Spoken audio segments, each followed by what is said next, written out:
everyone, and welcome to the show. This is episode number 42 of Pop Culturally Deprived, and today we're going to be talking about the 1990 miniseries It on your We All Float Down Here podcast. I'm Mandy Kay. And I'm Matthew Vose. I was hoping you'd do that intro with we're going to be talking about it. We are going to bring it on. I thought about it, honestly, because I've had those issues talking about this with people. Yeah. What are you doing this weekend? We're recording It. What? Yep. Yeah. I did see someone who did a list of the It cinematic universe. It follows, bring it on, deal with it. Oh, nice. Nice. Yes, let's talk about It. Mandy, why did you never watch it? Because I don't do scary movies. Ever. Yeah, when I was a kid, I can't even point to a single movie that just scared me so much that put me off of all scary movies. I think it was just the idea of scary movies. I couldn't do them. And so I never, ever even wanted to watch this movie. Okay. Yeah. And now too scary. You've been coerced into it now. Yes, I've been coerced into it now. Do you watch scary things now? Some, not a lot. I didn't go see the new one because I think it might be too scary for me to watch in public. Mm-hmm. Okay, I'm going to tell you a bit about It. It is a supernatural horror drama miniseries from 1990. It is based on a book written by Stephen King. It was directed by Tommy Lee Wallace, and it is adapted by Lawrence D. Cohen. The most memorable form that It takes is the clown Pennywise. It, as Pennywise, is played by Tim Curry, who originally turned the role down, as he had recently played the Lord of Darkness in Ridley Scott's Legend, and it did not enjoy the time in prosthetics. As such, the design on It, as Pennywise, was redesigned to accommodate Tim Curry. It was made into a film this year, with a follow-up due out in 2019. It is called It. It is hard to Google. Finding out information about it when you search for facts about it, information about it, theories about it, do not yield much. No, I can imagine they don't. Mm. But I imagine there probably are ways to narrow it down. Not hugely. You put in It movie steals, and you get the Justice League, and then you get other recent films or upcoming films. Okay, but what if you put in Stephen King's It? You get other famous Stephen King things. And enough. Particularly now, because we're getting so much about the film when you search. Right. I wanted to read a bit about some of the differences between the book and the miniseries, but obviously everything now is the differences between the film and the miniseries and the book. So right, right. You really have to go wading for some of this stuff. Okay. It. All right. Well, if you have not seen it or read the book, it is about 7 kids who defeat an evil monster posing as a clown. 30 years later, it returns, so they all reunite to defeat it once and for all. All right. Well, Matthew, how did you watch this one? I saw it in a charity shop a couple of weeks ago, and knowing it was coming up, I grabbed it off the shelf and bought it. And the lady behind the counter said, "Oh, hey, there's a movie coming out based on this, isn't there?" I was like, "Yeah, but I'm not getting it for that, but I kind of am. So, okay." Right. Okay. How did you watch it? I had to rent it from Amazon because it is not available to stream anywhere. Well, okay, that's not true because it is streaming on Amazon. It's just I have to rent it and not use one of my many subscription services. It's very sad.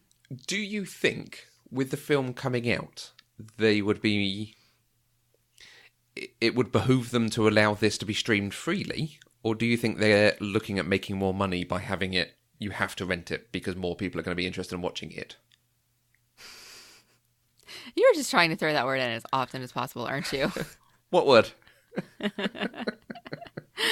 I think they want to make as much money as possible, and so Okay. There's no way it would show up on Netflix or Hulu or anywhere. It's just going to be... I mean, it's not even Prime.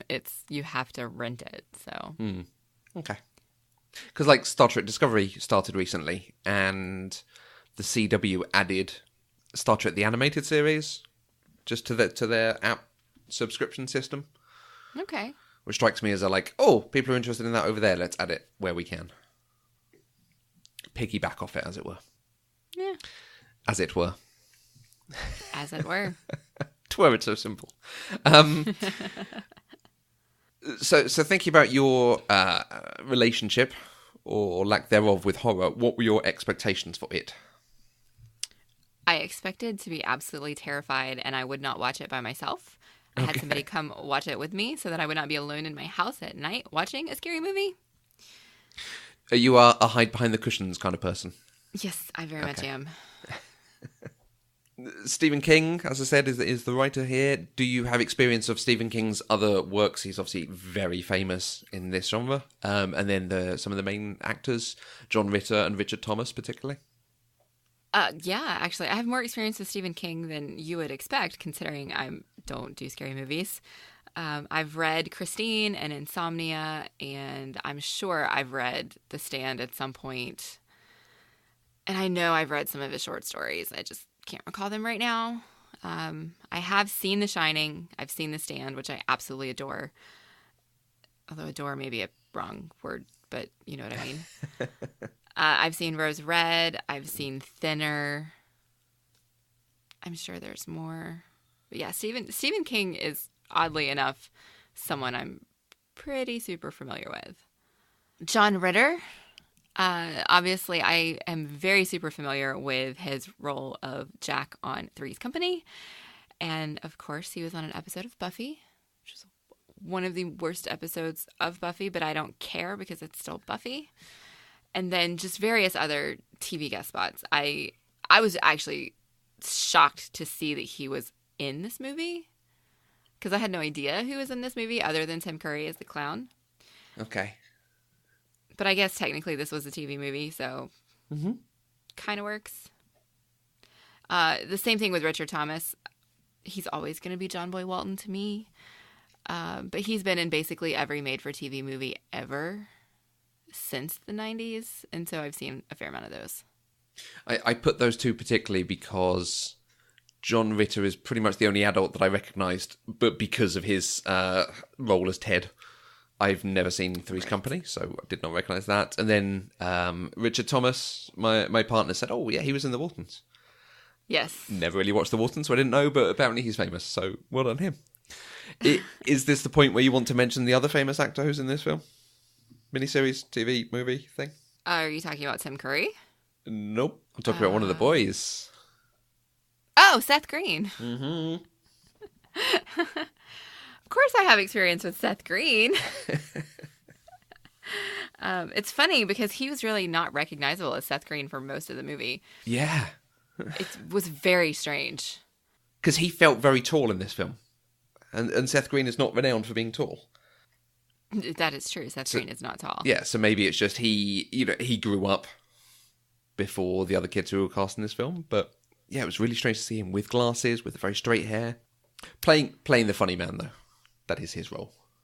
He did play the funny man. And I found it hilarious that Harry Anderson played the grown-up version of him. Okay. You don't know who Harry Anderson is I either, don't know do you? who Harry Anderson is. Sorry. Well, he played the grown-up version of Seth Green's character. He was on a sitcom over here called Night Court. Okay. So, crikey, 193 episodes? Crikey. I have never seen Night Court. It was a nice little sitcom. I mean, it was funny. Comedy. Went for a long time. Overwhelming recommendation.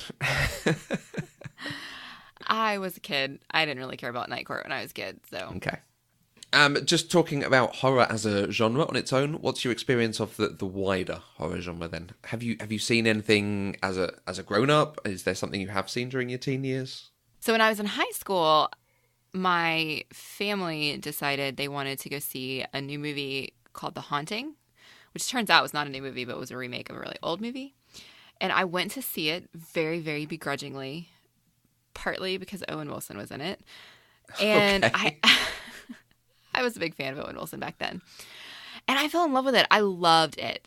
And it made me think that I really liked scary movies. And so then I went to see the remake of House on Haunted Hill that had Taye Diggs in it, which is, okay, it's a Taye Diggs movie. I can deal with that. And yeah, not such a good idea. So The House on Haunted Hill and The Ring made me realize I still don't do scary movies. And so didn't really try anymore after that. Okay. So it sounds like something you dip a toe into every decade or so. Maybe. Mm. Yeah, I don't really want to anymore. Okay. I'm kind of done with that. I want my horror movies to be like Cabin in the Woods or Tucker and Dale versus Evil. Well, those were the sorts of things I was going to say. There are horror movies, and you know, your favourite TV show is arguably a horror series. You like it when it's, I don't know, a different, maybe it's when it's monster horror, it's okay, but when it's suspense, thriller, with a mix of jump scares, it's not so good. Yeah, I think jump scares and gore are the two things that I really, really don't like. Okay. Oh, but you liked Cabin in the Woods. Yeah. Which I think of as very gory. Maybe, but it was gory in a lighthearted way. Okay. Like, it was not intended to be taken seriously, and so I think that's why I was okay with it. Okay. Have you seen the Scary Movie films? I've seen at least one of them. Oh, does Scream count as horror? Yeah. Oh, crap, because I loved those movies. Like, I Know What You Did Last Summer and Scream were both movies that I watched a lot when I was in high school. Yeah, I like Scream. Scream is a good film. I like horror a lot. Not enough to go and see them, particularly at the cinema, and not enough to see the endless sequels that we get of a lot of horror films. But I like the inventiveness of the genre. It's usually coming up with something quite interesting. I am a big fan of Stephen King as well. I've read quite a number of his novels. Not so much some of the more famous ones, I want to say. Like, I haven't read The Stand or Pet Sematary, Salem's Lot. What am I trying to think of? The Green Mile. Oh, I've seen The Green Mile. Really, really good. But things like The Shining and Misery and It, great. Love them to bits. Oh, I've seen Misery too. See, I knew there was more that I just was not recalling. Yeah, I really like the way he writes, and I quite like the way his adaptations are often done. They're usually pretty good. I think I'm slightly different from you. I like suspense, but only to a certain amount. Probably the scariest period I've ever had at the cinema was seeing M. Night Shyamalan's Signs. And I had to sleep with the lights on after watching that. Okay. See, I think you're making me wonder about my definition of horror, because I wouldn't have classed Signs as horror. I wouldn't have put The Sixth Sense as horror. I wouldn't have said Signs as horror, but it is a suspenseful film all the way through. You do not get to see enough of what is going on. And I just had the whole film of being on edge watching it. And the young lady that I took to see it was on edge as well, so she kept grabbing me every time something happened. The young lady in the row behind me squeaked every time something happened, so that set me on edge. So by the end of it, I was just, a rack of nerves and going over it all in my head. So I got home and I'm like, I don't want to sleep with my back to the room. I want to be able to see everything. There's just things everywhere. Right. Okay. But as a child, I can remember... No, as a child. That makes my parents sound awful. As a younger person, I can remember seeing Alien and Terminator and being very scared of them. But because the monster was so scary to my childish brain. Right. Okay. That makes sense. But we're here to talk about it specifically. So, Mandy, did you enjoy it? No. Ooh. Because of its horrorness? Horronicity? No. Oh. You did not enjoy it. It was not fun. It was not good for you. Why did you not enjoy it? Because it was just really bad. Can you give me a little bit more specificity on bad, please? Okay. So, let me just say this up front. I'm having a little bit of a hard time separating the quality of the story from the quality of the execution of the story. Right. And some of that's because I haven't read the book. The only information I have about the story is what they showed me in this 1990 made-for-television miniseries. And so I'm trying to step back a little bit and understand, okay, this was on network television, prime time, in 1990. It wasn't really going to be gruesome or anything like that. To put it in its fullest context, as you say, network TVs, they've had to tone down some of the horror, some of the gore aspects. This is before The X-Files. This is before Buffy. So Yes. things that we have had since that do a lot of what this does on a, prime time situation. This was some of the first for it, in a way. Yeah, that makes sense. And I just don't think they did a good job with it. Okay. Pennywise was not scary. I think there were moments where they were building up suspense and they had a few like jump scare kind of moments, and my reaction to those moments were to laugh. Honestly, like it Stop making me think about the bad film. So it's just, I think had I seen this in 1990, I would have been scared. I was 8 years old in 1990, and this movie probably would have terrified the crap out of me because the clown was pretty creepy, sort of, on his own, but he didn't do anything that was actually scary. I think that's the problem with this movie is they kept telling us scary things were happening, but we never saw them. Okay. So I think the most suspenseful moment in this movie was in the very beginning, when Georgie has lost his little newspaper boat down the gutter, and suddenly Pennywise is in the gutter talking to him. And that should have been creepier than it was, but it was probably the creepiest moment in the whole thing. And then the rest of it, it was just them telling us that the grown-ups were really, really super scared. I mean, the thought of going back to this town was enough to make one of them kill themselves. But we hadn't really seen why yet. And so most of it was them saying, oh, this is going to be really scary, you guys. This is going to be really scary, you guys. And then they never paid off all of that information, if that makes sense. Yeah. So that's kind of why I didn't enjoy it. Can I ask you a question? What is your opinion of clowns? I've never really had an issue with clowns. Do you feel like you should have an issue with clowns? Sometimes I do because so many other people do. But no, clowns have never really bothered me. Okay. When It was written, when Stephen King wrote It, the clowns, I don't think, had the reputation they have now. One of the lines in the book, he talks about... some of the book is actually from the perspective of It. So it's actually in... It's not first person, it's still third person, but it's in italics, and it's the thoughts of It and what he's going through as he's having this battle with these children. And there is a line of...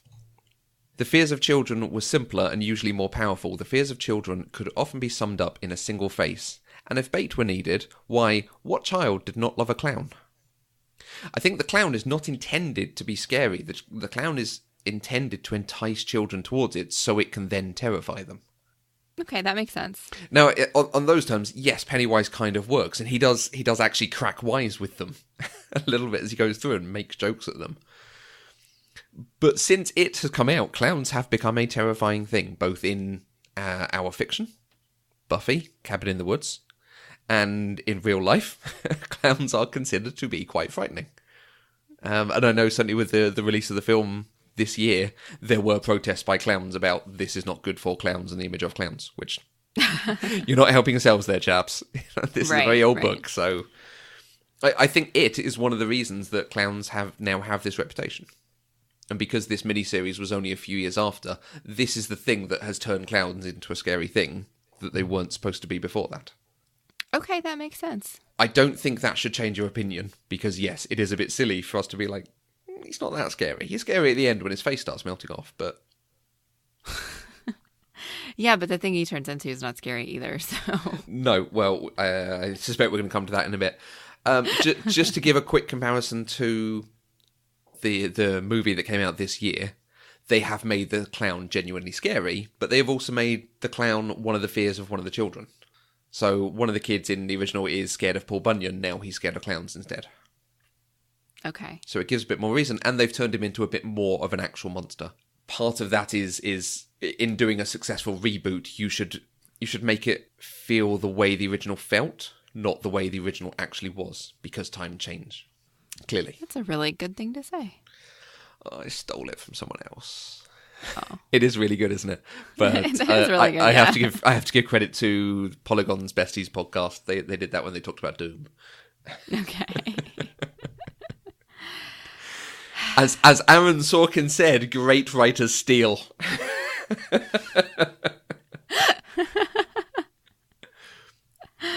Okay. So yes, Pennywise is not as scary as we would expect him to be. I think part of that is the execution of what they're wanting to do.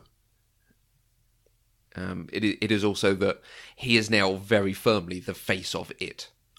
We don't see too many other forms of it, whereas in the book you actually he appears in lots of different scary images to everything. He appears as Frankenstein and flying leeches and a giant bird and the fountain of blood that appears to Beverly.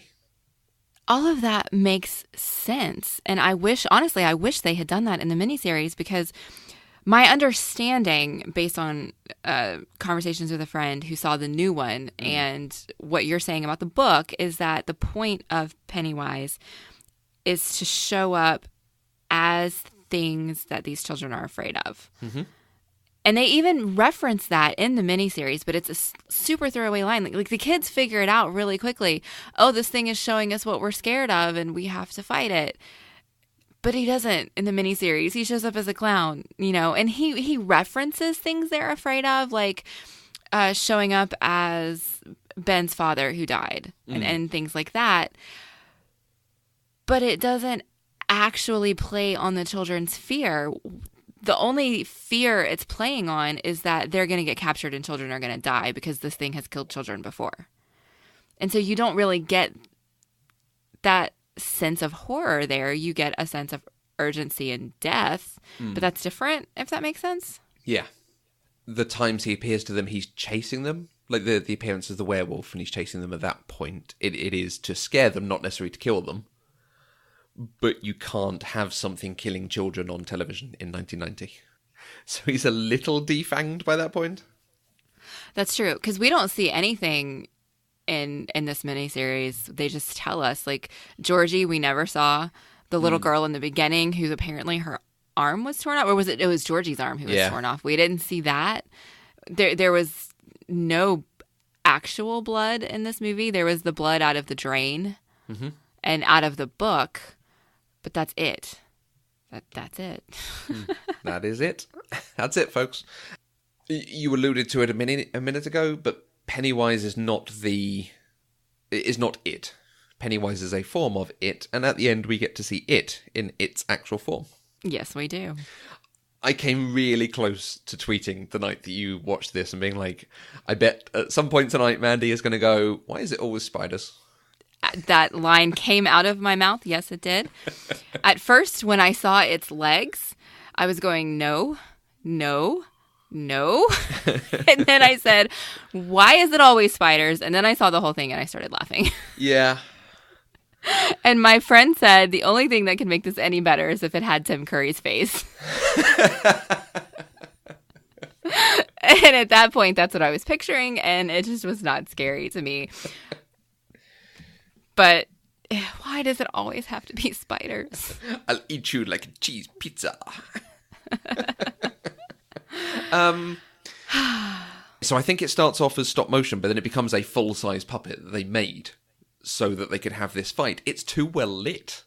Make it darker, guys. Seeing less is more. Absolutely. It was just not scary. Yeah. And then the way they defeated it was also not scary. I was laughing. I was like, I can't believe this. They're literally jumping on it and they're ripping it apart with their bare hands. Yeah. Like, if they can do that, why did we just have a 3-hour miniseries about defeating this thing? Mm-hmm. Okay, we are possibly moving into the discussion of adapting Stephen King's writing. Just to warn you what's about to happen. The finale of the fights, both as children as an adult, is a battle of wills.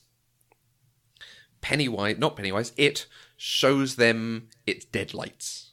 The light that you can see into that takes you into the macroverse where it lives along with the turtle, which sicked up the universe.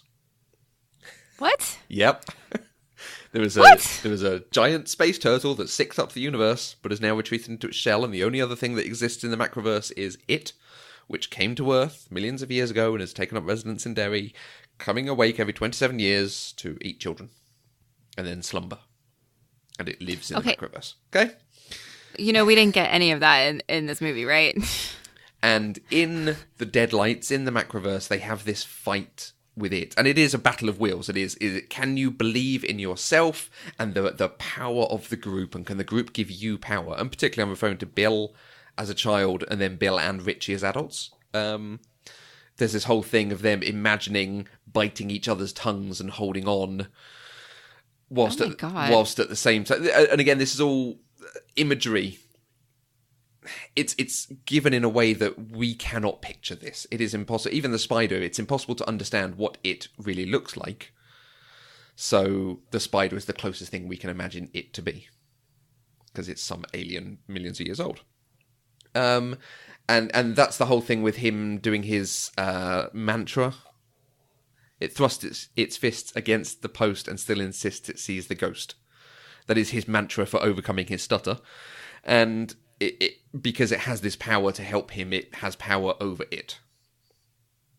Because the whole thing is about belief. If you believe the silver can damage it, the silver will damage. If you believe the spray in the aspirator for the asthma is battery acid and can damage it, it can damage it. It's really nice imagery. It's almost impossible to put on a television screen. Especially in 1990. Yeah, exactly. I'm not even sure you could do it now. I think when they finally come to do this stuff, I do not think they will be able to do it on screen. Okay. And it's part of the problem, I think, with adapting Stephen King, because he lives in this gigantic, fantastical world where he has, and his ability at prose, not necessarily at plot, at story beats that make sense and form a cohesive whole, but his ability to describe a situation and what someone is feeling and what they're going through is so good. I think it's incredibly hard to turn it into something on screen. But when they do it well, it's really great. For example, The Stand. Okay. I really love the movie The Stand. I have seen it over and over again, and I think it has some problematic elements, particularly the hand of God, but it's really good and really engaging, and it keeps you on your toes because it is super suspenseful. Just a quick tangent. Is that a thing that should go on the list of things Matthew has never seen? Oh, maybe. Oh, have we got 2 things on that list now? Oh.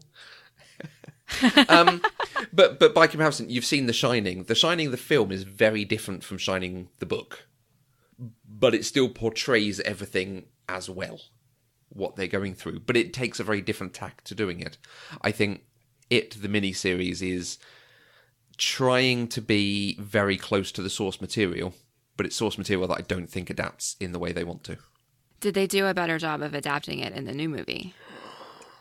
Oh, I knew you were going to ask me that. No, I think the more I think on that new version, the more I think they've betrayed the source material. I think some of what they've done in the new film is very good. Some of the characterization is quite impressive. Some of the situational stuff I've quite enjoyed. There is a jump scare in there that I legitimately jumped off my seat for. It's so surprising because I thought they'd done with every scare they were about to do, and then they did one more. But overall, I think they've changed too much, and it's really hard to judge because there is a second part to the film coming out, and it's been so successful. Right. It was put to me earlier: could they turn it into a trilogy? And I'm so worried they're going to turn it into a trilogy because Hollywood. Right. Come 2019, I will tell you whether it's worked or not. Okay. We will return to It. We'll be back with more It. In 2019. In 2019. Actually, that's something we should talk about. But we should have a conversation, though, about Mike's character and how he's the only black kid, and he's the one who gets cut out of the action at the end because he's the one who gets... At least they didn't kill him, but... almost got killed, and then he wasn't even there. Yeah. I think that's worth talking about. It's possible to read some nuance into it, that he's the one who's attacked first because he's the black guy. Not from a horror trope necessarily, but from the writing of the characters, from the nascent racism within Derry is the thing that makes it and Henry go after Mike first. But because that's the last we see of him in the film, in the miniseries, it's really hard because, it does feel like it's the stereotype of he's the token who gets killed first. Right. I mean, I suppose it is possible that he's the one who had the most knowledge. He's the one who had been, how did they call it? They called him like the lighthouse keeper or something like that. Yeah. Like he's the one who's been there this whole time. He's the only one of the group who hasn't been super successful because he's got all of this knowledge and he's been watching. And so it could be argued that that's the reason that he was targeted first. But it's just really bad for it to have been the only black character who gets treated that way. And that bothered me. I mean, they didn't even treat Beverly that badly, and they treat women horribly in 1990 television. Yeah, she is a very good part of this whole thing. And again, Mike has more of a story in the book because he is then attacked in the hospital, and the gang sense that he's under attack, so they come together and send their power to him to rescue him. And because he's, like you say, the lighthouse keeper, in the book, between every sort of section, so there's 10 chapters to a section maybe, there are a few short chapters of his writing, because he's been keeping a diary whilst he's been researching it over the years, and whilst he's figuring out whether to call them, and so it ends up, he's almost the outro, writing about he's now forgetting, some of the pages are going blank, the scars have gone from their hands, all of this kind of thing. So he's a much larger character, and like I said, there's a bit more nuance there for what he goes through, but that is entirely missing from the miniseries. Yeah. Yeah. It absolutely is. If I can talk about one thing that is taken out, to kind of segue us into good things in the adaptation. Oh, yeah. I know what you're going to talk about, and yeah.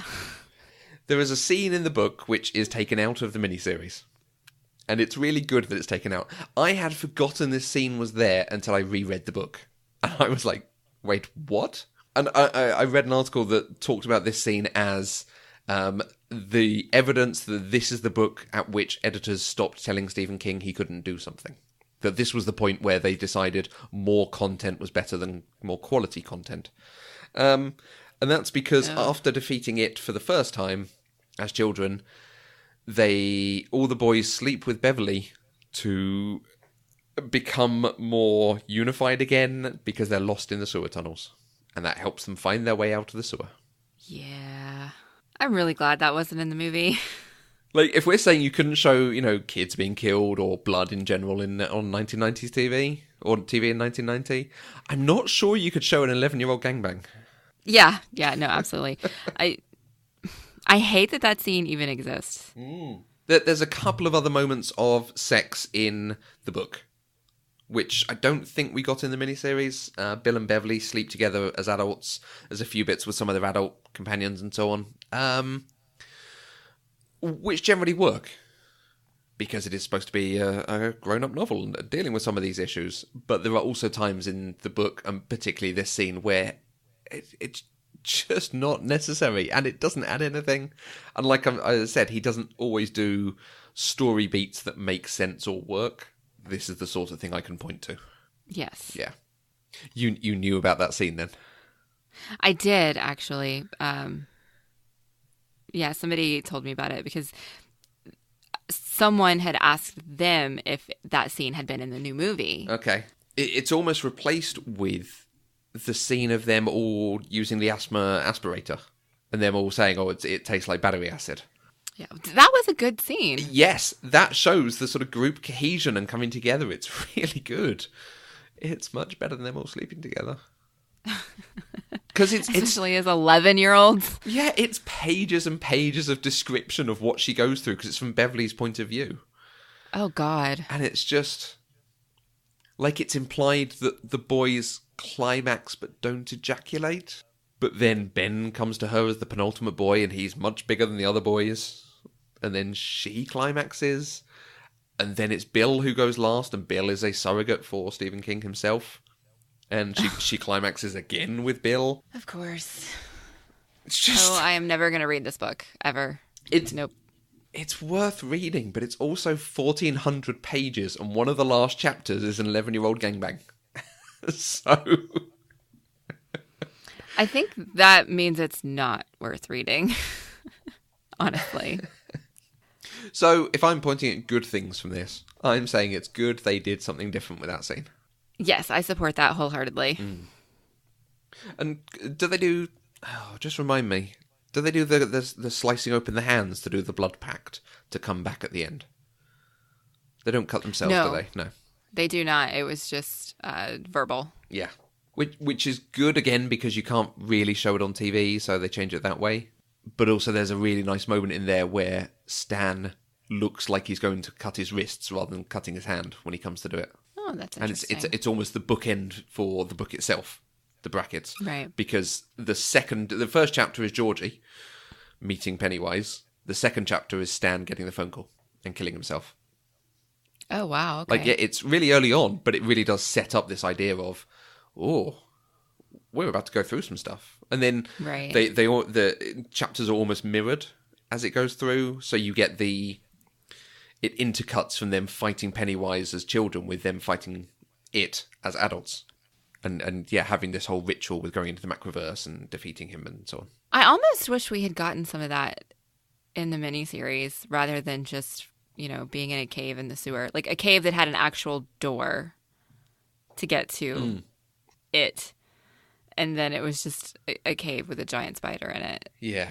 Who had a stomach that lit up. And when all you could see was the stomach, looked like a giant stingray. Yeah. Yeah, again, it's was supposed to be the depths of the universe that you look into. Yeah. So the execution is not good. No. Of the story. Can you appreciate some of the story? This thing of every 27, 30 years, this thing comes back and terrorizes the town and kills people? Yes, I think it had a ton of potential. And honestly, if I read the book, I'd probably really enjoy it, except for, some of the more problematic aspects. Yeah. It was just not executed very well, I think. And there are things that I did like. I liked the flipping back and forth between the two time periods. And I liked the way they tried to be all artistic by having them do the same poses as adults and children to cut between the two time periods. I enjoyed the relationship that all the kids had together as children banding together against a bully. Yeah. And then as adults coming back together, having not seen each other for 30 years, and they still fell back into that same friendship. That was all really nice. Yeah, that's done really well. And that is, I think, better than even the new movie. You get a real sense of this is how children make friends. They just bump into each other, do a thing together, and hey, we're friends now. Yeah. And whilst they go through something a bit more traumatic, and the chasing of Ben that introduces him to Bill and so on, it's really nice the way they meet up and just become friends. And there's no overt tones because they're not quite going through puberty yet, so they are all on an equal level. Yeah, and you do get that from the movie. I think it was really nice how Beverly treated them all equally, even though it was clear Ben had a crush on her and she kind of had a crush on Bill. But, she kissed Stan on the cheek and she was like, oh, I fell in love with all of you, Yeah. And it was sweet. It was a very innocent, naive, just nice thing. And they were just friends and I liked it. I said earlier that one of the things is this came before The X-Files and Buffy. One of the earlier episodes of The X-Files is basically this plot about a creature who comes back every 20-something years and has to eat, I think, 5 livers from people who are still alive, and then goes into hibernation. And it's genuinely terrifying because the monster is very scary. And it's just one monster, but the actor portraying him is very scary. The stuff they do with him in terms of the effects are very scary. So we're only a few years after this, and it's done even better because The X-Files has that thing of everything's a bit covered in darkness and we're not quite sure what's going on or where things are. So the story itself does work when done well. Yeah, I can agree with that. Well, Matthew, did you have any favorite moments, lines, scenes, anything from this movie that you can talk about? I do give a lot of credit to Tim Curry in this. We've seen Tim Curry in a few things here, and I've seen him in a lot of different films. I forget this is Tim Curry. There are very few moments in this where I go, oh, yes, I can see it. Because for the most part, he's playing something very different. And it takes a good actor to be able to do that. Yeah, I was looking for Tim Curry every time they showed a close-up of Pennywise's face, and it just really wasn't there. I mean, he was completely embodying this creepy clown. Yeah. And it is a creepy clown. Just we've had creepier clowns and other things. The creepy clown at the end of Cabin in the Woods is whoa. That's scary. The creepy clown in American Horror Story is what I always go back to when I think of creepy clowns now. Is it a season 1 episode of Buffy where Xander has his clown fear? I want to say yes, nightmares. That's a nightmare. Yeah. Yep. Yeah, and again, only a few years after this. And modeled very much after Pennywise, I think. The laugh of that clown, very, very similar. Mm. I do like the bit with Pennywise in the book, in the picture book, and coming out to the front of the picture and seeming to come at them from a photograph. That's still quite a scary image. It is. It is. That one almost made me jump. Ooh. And like you say, the children, the way they meet, and the friendship is very genuine. It's really hard watching this now, having seen Stranger Things. Oh, because yes. Stranger Things is so pastiche, an homage, perhaps, to some of this Stephen King stuff, to this and Stand By Me. So, like, you look at it and you go, oh yeah, Stranger Things did this really well, didn't it? Oh, it did this horror really well. Again, we've had a better updated version of it more recently. Right.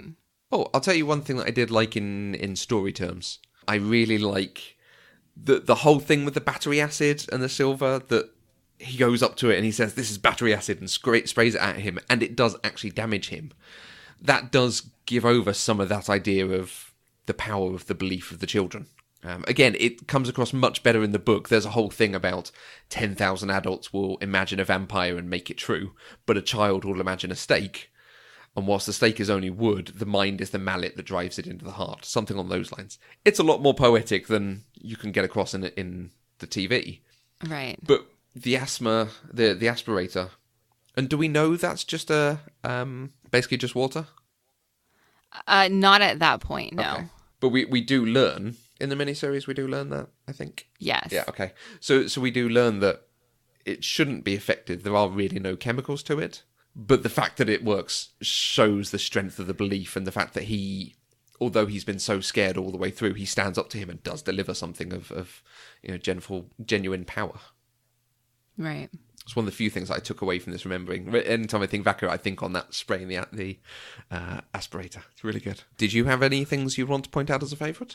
I hesitate to say this is a favorite, but it is the most memorable thing from the movie for me. Okay. In the grown-up timeline, when they're at the hotel or bed and breakfast or whatever it is, and Ben thinks that Beverly has come in and that he's kissing her, and then he figures out that it's Pennywise. And we get this really close-up shot of Tim Curry's face with his makeup all smudged and everything, and he goes, "Kiss me, fat boy." And I don't know why that is the one line that I remember above all other lines in this movie. But it made me laugh so much.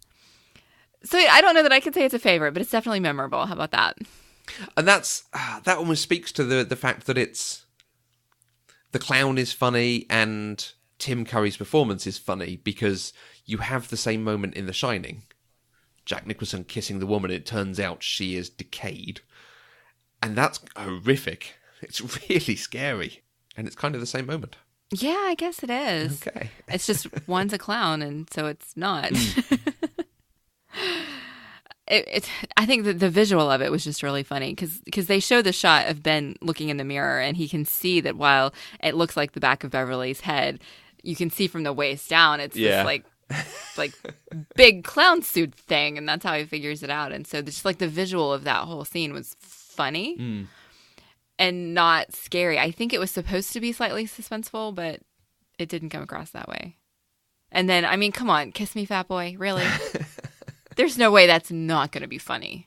There's a famous Simpsons episode of Bart being afraid of a clown as a very small boy. I wonder if that's before or after this. I bet it's after. I bet there's a timeline of making clowns more terrifying in popular media. I'm not going to write it. I got better things to do than research scary clowns. Oh, maybe we need a bigger flowchart for that. Maybe we do. Okay, Matthew, is there anything else that we need to talk about it? I've talked about the book and the new film quite a lot, and it's been a little bit difficult, as you can tell, separating out all three versions in my head because I've consumed them all in quite close proximity. Are you more or less or the same interested in seeing the film and reading the book? I am more interested in seeing the film and less interested in reading the book. Okay, that's fair. But I'm still not going to go see the film in a public place because jump scares and me do not get along, and I don't want to humiliate myself in front of strangers. Yeah, generally it didn't go for jump scares. It went for monsters and a bit of suspense, but there are definitely jump scares in there. And there was also a monster scare in there that I found quite scary. That woof. Okay. But those are the jump scares, not so much. But monster scares and suspense are the things that do for me. Yeah. I shall wait until it's available to rent. And then I will watch it in the safety of my own home with all of the lights on, and it will be fine. It's funny them releasing it in September. Up until the point I went to see it, and I think my theory is that they're releasing it in September because they know it's going to be a success whenever they release it, so they front-loaded it with trailers for all the October horror films. Oh, okay. I think they're using this to Trojan horse other films they're releasing. That makes sense. And there was one horror film on the trailers that I went, ooh, I'd quite want to see that, actually. Which basically seemed to be the Groundhog Day, but as a horror. Huh. Have you seen Groundhog Day? No, it's on the list. Do you know the premise? Yes. Okay. It's that premise, but at the end of the day, the girl is brutally murdered. And she has to work out who it is who's doing it and try to stop it. Oh, yeah. That's the same plot of a YA novel adaptation that just came out recently. Before I Fall, I think. She dies. She's not brutally murdered, but she dies in a car accident, and then she keeps reliving that day until she manages to change it or something. Okay. So I think I have seen the preview for this horror film, and I was like, huh, that's like the same as what they've been doing everywhere. And I was a little confused. Happy Death Day, it's called. Oh, Lord, that's a terrible title. No wonder I can't remember it. Happy Death Day? Happy Seriously? Death Day. Wow, okay. But it's really interesting. Having Googled Happy Death Day, it also brings up the IMDb entry for Before I Fall. So yeah, they are very similar ideas. One is just a proper, it's called Happy Death Day. I'm not sure I'm going to go and see that. Yeah, let's not do that. Like, the trailer made it look really good. But also it's called Happy Death Day. So you're interested in seeing It, the film? Yes. Before It, the film, Chapter 2 comes out? Yes. And maybe It, the film, Chapter 3. Oh, I hope they don't do that, but also Hollywood. I do find it interesting that the new movie decided to keep the two timelines completely separate and tell the children's story first and then presumably tell the adult story in Chapter 2. Because I did quite like how they flipped back and forth between the two. Yeah, you were saying that you like the way they kept some of the poses, but it's a bit cheesy. That is how the book is written. Like, sentences will start in one timeline and finish in the other timeline, but as different sentences, but about the same thing. Right, okay. So it would be like, Bill opened the door, and Ben was on the other side in 1988. Right, okay. So that's clever. That's a clever way to portray that, I think, on the screen. Yeah. So, yeah. And the fact that in the adult timeline, it makes references to stuff that happened in the child timeline that you haven't read yet, or in the miniseries that you haven't seen yet. I really liked that. It's like, oh, this is going to be quite exciting. Wait, why did they not kill it? Why did they let it live when they had the chance to kill it? Well, it turns out they thought it was dead. Right. All right. Well, we have had some listener feedback on previous episodes that we want to share with everybody. Laura Stewart Berry recently watched Clue, and she kept wondering when the criminologist was going to come on because she's getting her eloquent gushing films mixed up.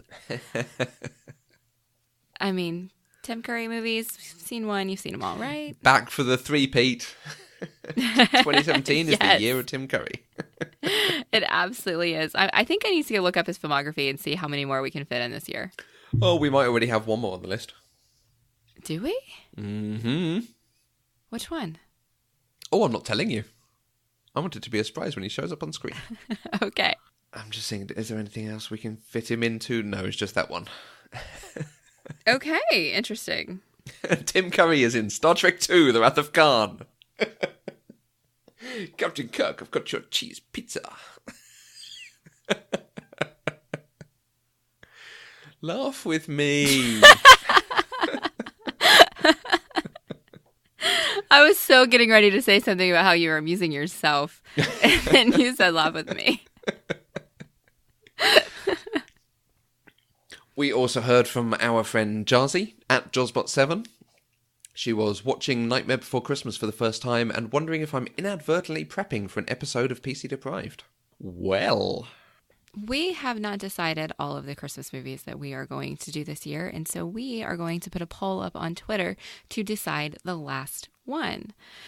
Your options will be Nightmare Before Christmas, The Muppet Christmas Carol, Gremlins, or Christmas with the Cranks. We will have this poll up later today on Twitter, so please go vote and tell us which one of these Christmas movies you would like us to do in December. For full disclosure, we are doing 3 Christmas movie episodes in the month of December. The other 2 will be Scrooge and National Lampoon's Christmas Vacation. So don't ask why those are not on the list, because we're already doing them. This is you being like, please don't tell us what you want us to watch. Tell us about the ones we're asking about watching. Yes, it is. It's just that was what I was almost about to say. And then you Okay. broke into it as well. Guys, we know you like The Christmas Story. Stop saying it. Yeah, we're not doing Christmas Story this year. Maybe next year. Not this year. Sorry. Probably not next year either. It will be a cold day in hell. Well, if you would like to have your thoughts featured on the show, you can use the hashtag PCDeprived on Twitter. And you can also find us on Twitter, Facebook, and Instagram at Eloquent Gushing. You can find each of us on Twitter. I'm at Mandy K. And I'm at Matthew Vose. We are completely funded by our listeners through our Patreon page. Any amount you can give gives access to exclusive content and helps to support the network. To find out more, visit patreon.com/eloquentgushing and visit the website eloquentgushing.com to sign up for our weekly newsletter that has all the latest news and announcements about what's going on with us. We'll be back next week with a very special Halloween edition of Pop Culturally Deprived, where we'll talk about Nightmare on Elm Street with Sherry Slade. Until next time, I'm Mandy K. And I'm everything you were ever afraid of.